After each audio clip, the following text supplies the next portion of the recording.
দুর্নীতিমুক্ত সৎ নেতৃত্বের আমরা যারা বিগত 54 বছরে ক্ষমতায় দেখেছি, তারা দুর্নীতির পাহাড় গড়েছে। সম্পদের অভাব এই জন্য নেই, 15.5 বছরে লক্ষ হাজার কোটি টাকা বিদেশে পাচার করা হয়েছে। দেশের সম্পদ ছিল বিদেশে পাচার করা হয়েছে। আজকে যদি সৎ নেতৃত্ব আমাদের সমাজে রাষ্ট্রে কায়েম হয়, বাংলাদেশ 3 থেকে 5 বছরের মধ্যে দুর্নীতিমুক্ত হলে বিদেশি সিঙ্গাপুরের মতো নয়, তার চেয়েও অনেক উন্নত বাংলাদেশ হতে পারবে ইনশাল্লাহ। আমাদের দেশের মূল সমস্যা, আমরা সুশাসন পাইনি। যারাই যখন ক্ষমতায় এসেছেন একদলীয় শাসন কায়েম করেছেন, অন্যের অধিকারকে কেড়ে নেওয়া হয়েছে। আমাদের আরেক সমস্যা, আমাদের বিচারহীনতা, আইনের শাসন নেই, এমনকি আদালত পর্যন্ত আমরা নিয়ন্ত্রণ করেছি। এই অবস্থায় 15.5 বছর যে গণবিস্ফোরণ হলো, অনেকে এটাকে দ্বিতীয় স্বাধীনতা বলে থাকেন। কেন বলা হয়?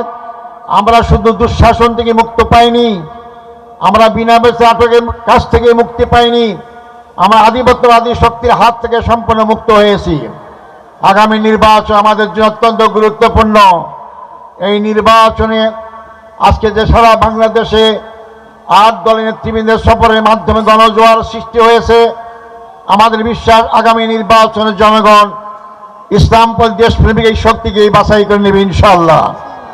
আমি তাই বলতে চাই, যারা আজকে আমরা আপনাদের সামনে হাজির হয়েছি, তারাই যদি আমরা দায়িত্ব পাই সরকারের, আমি রংপুরের সন্তান হিসেবে তাদের কাছে দাবি রেখে যেতে চাই।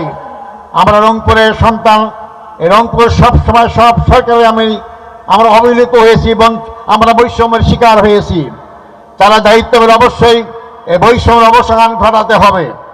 আমরা তিস্তা মহাপরিকল্পনা এটা আজকে বাস্তবায়ন করা হচ্ছে না, অনেক শক্তি আজকে বাধা দিচ্ছে, যার কারণে আমরা ভারত থেকে তিস্তার মাধ্যমে ন্যায্য হিস্সা পাচ্ছি না।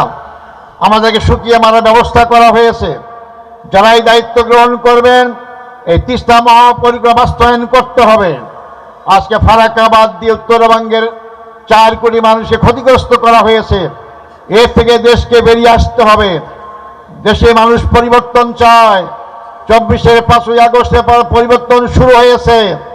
সেই পরিবর্তনকে স্থায়ী রূপ দিতে হলে আগামী নির্বাচন আপনার মূল্যবান ভোট, মূল্যবান জায়গায় আপনাকে ব্যালট বাক্সে চিড়ে মারতে হবে।